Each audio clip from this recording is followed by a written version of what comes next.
اعوذ باللہ من الشیطان الرجیم بسم اللہ الرحمن الرحیم۔ اب جو حصہ آ رہا ہے یہ وہی مسلمانوں سے خطاب ہے، لیکن اس میں ایک استدراک سمجھیے کہ جو شروع میں کچھ آیتیں آئی تھیں خواتین کے معاملے میں، یتیم عورتوں کے معاملے میں، ان سے نکاح کے معاملے میں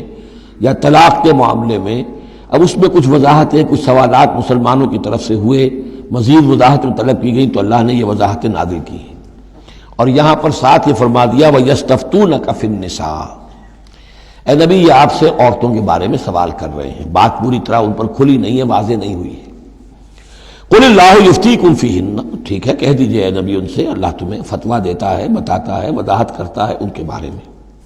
وَمَا يُتْلَىٰ عَلَيْكُمْ فِي الْكِتَابِ مِنْ يَتَامَى النِّسَاءِ، اب وہ آیت نمبر 3 کے اندر بات واضح ہو گئی، قرآن نے ثابت کر دیا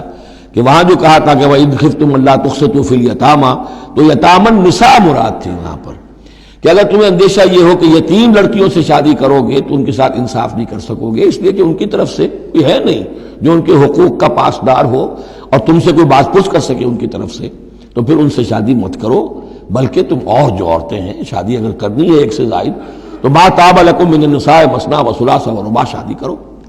تو یہاں فرمایا وہ تھا عورتوں کی، یتیم عورتوں کے بارے میں وہ حکم تھا، ما یتلا علیکم، جو تمہیں سنایا گیا، جو سنایا جا رہا ہے کتاب میں، فی یتامى النساء، ان عورتوں کے بارے میں کہ جو یتیم ہیں، وہ عورتیں یا لڑکیاں، لا توتونہن ما کتب لہن، تم دیتے نہیں ہو انہوں جو اللہ نے ان کے لیے لکھ دیا ہے، بغیر مہر کے یتیم بچی تھی آپ نے شادی کر لی، کون اس کی طرف سے مہر طلب کرے گا؟ وترغبون ان تنکحوہن، اور چاہتے ہو کہ اسے نکاح بھی کرو، والمستضعفین من الولدان، اسی طرح بچے جو ہیں ان کے ساتھ بھی جو ظلم ہوتا ہے، وان تقوموا للیتامى بالقسط، اور وہ جو ہم نے تفصیل سے احکام دیے ہیں کہ یتیموں کے معاملے میں انصاف پر کاربند رہو، وما تفعلوا من خیر فإن اللہ کان بہ علیما، اور جو خیر بھی تم کرو گے اللہ اس سے واقف ہے، تمہاری نیتوں کو جانتا ہے۔ تو وہ احکام ہے، بنیادی ہدایات دے دی گئی ہیں، اور اس میں اس سے اضافی شے جو ہے وہ یہ ہے کہ تمہاری نیت صاف ہونی چاہیے۔ واللہ یعلم المفسد من المصلح، اللہ جانتا ہے کہ کون حقیقت میں شرارتی ہے اور کون جو ہے اس کی نیت صحیح ہے۔ وَإِنِ امْرَأَةٌ خَافَتْ مِنْ بَعْلِهَا نُشُوزًا، اب دیکھیے ایک نشوز عورت کے لیے آیا تھا کہ اگر واللاتی تخافون نشوزہن، وہ عورتیں، وہ بیویاں کہ جو سرکشی کر رہی ہیں، حکم نہیں مان رہی ہیں، تابعداری نہیں کر رہی ہیں، زدم زدہ پر اڑی ہوئی ہیں، ان کے بارے میں تو آ چکا تھا شروع میں۔ اب یہاں عورتوں پر بھی تو ہو سکتا ہے کہ مرد ظلم کر رہا ہے، مرد جو ہے وہ ان کا حقوق ادا نہیں کر رہا ہے، شوہر جو ہے وہ اپنی قوامیت جو ہے اس کو غلط طریقے پہ استعمال کر رہا ہے، روب ڈالتا ہے، دھونس دیتا ہے، یا اور بری طریقے سے ستاتا ہے، تنگ کرتا ہے، تنگ کر کے وہ مہر معاف کرواتا ہے، یا کچھ اور،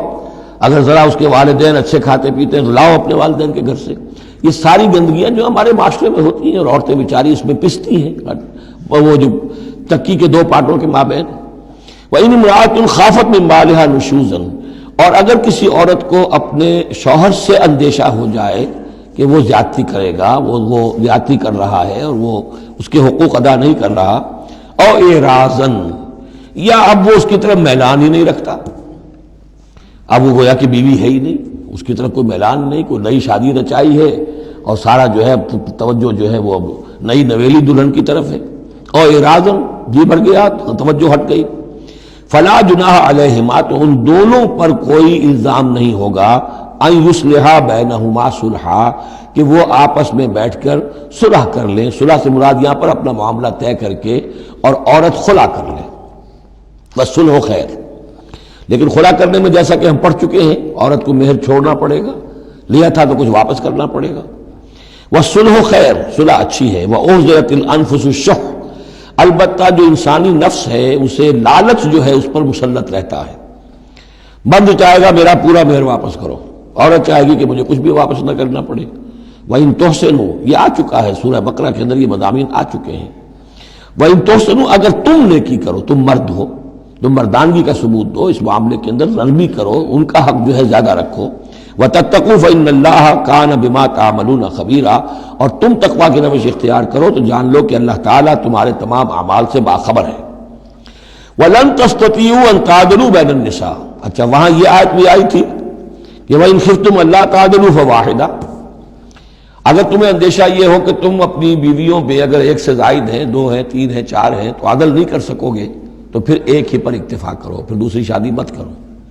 تمہیں اطمینان ہے، تمہیں اپنے اوپر یہ اعتماد ہے کہ تم یہ عدل کر سکتے ہو، تب دوسری شادی کرو، ورنہ نہیں۔ لیکن اب اس میں جیسا کہ میں نے عرض کیا تھا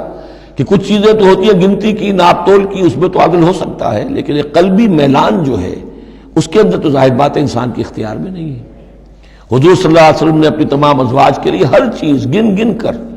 یعنی باریاں بھی مقرر تھیں آپ کی شب باشی کی، دن میں بھی اب آپ ایک چکر لگاتے تھے عصر اور مغرب کے درمیان، تو تھوڑی تھوڑی دیر ہر اپنی زوجہ محترمہ کے پاس ٹھہرتے تھے، کہیں تھوڑی دیر بھی زیادہ ہو جاتی تو کھلبلی مچ جاتی تھی، آج وہاں کیوں ٹھہر گئے، آج زینب کے پاس زیادہ وقت کیوں لگ گیا، آج فلاں کیا ہو گیا، وہاں شہد دیا گیا تھا وہ شہد پی رہے تھے تو اس وجہ سے دیر لگ گئی۔ تو حضور سے جب کہا گیا اشارے کنائے سے آپ نے قسم کھا لی اچھا میں آئندہ کبھی شہد نہیں پیوں گا، حضور نے اللہ تعالیٰ نے ٹوک دیا کہ حضور یہ کیوں آپ قسم کھا رہے ہیں، لما تحرم ما احل اللہ لک تبتغی مرضات ازواجک۔ تو یہ چیزیں جو ہوتی ہیں انسانی معاشرے میں، بہرحال بہت بہتر معاملہ تھا، بہت بہتر تھا حضور کی ازواج مطہرات کا آپس میں، لیکن یہ کہ بالکل ظاہر بات ہے کہ کچھ نہ کچھ تو شوق جو ہوتا ہے اس کے کوئی نہ کوئی اثرات تو ہوتے ہیں، یہ عورت کی فطرت ہے، وہ اس کے اندر اختیار میں نہیں ہے۔ تو یہ چیزیں جو ہے فرمایا کہ اگر تم ولن تستطیعوا ان تعدلوا بین النساء، تمہارے لیے ممکن ہی نہیں ہے کہ تم عورتوں کے مابین انصاف کر سکو۔ مراد کیا ہے؟ قلبی میلان، یہ حدیث کے اندر واضح ہو گیا۔ اور حضور فرمایا کرتے تھے کہ اللہ جو بھی چیزیں ہیں میں نے اس میں پورا عدل کیا ہے، باقی جہاں تک میرے دل کا میلان کا تعلق ہے مجھے امید ہے تو مجھ سے مواخذہ نہیں کرے گا۔ یہ ہے ظاہر بات ہے، لیکن اگر تم چاہو بھی تو تم عدل نہیں کر سکتے۔ وَلَن تَسْتَطِيعُوا أَن تَعْدِلُوا بَيْنَ النِّسَاءِ وَلَوْ حَرَصْتُمْ، چاہے تم کتنے حریص ہو اس کے نہیں کر سکتے۔ فَلَا تَمِيلُوا كُلَّ الْمَيْلِ، تو ایسا نہ ہو کہ ایک کی طرف پورے کے پورے جھک جاؤ، میلان میل، کل المیل، ایک ہی کی طرف پورا میلان ہو جائے، فَتَذَرُوهَا كَالْمُعَلَّقَةِ، کہ دوسری بیوی معلق ہو کر رہ گئے، اب نہ وہ شوہر والی ہے اور نہ آزاد ہے، اس سے کوئی تعلق ہی نہیں۔ وَإِن تُصْلِحُوا وَتَتَّقُوا، اگر تم اصلاح کر لو اور تقوی کی روش اختیار کرو، فَإِنَّ اللَّهَ كَانَ غَفُورًا رَحِيمًا، تو اللہ تعالیٰ بھی غفور الرحیم ہے۔ صدق اللہ العظیم۔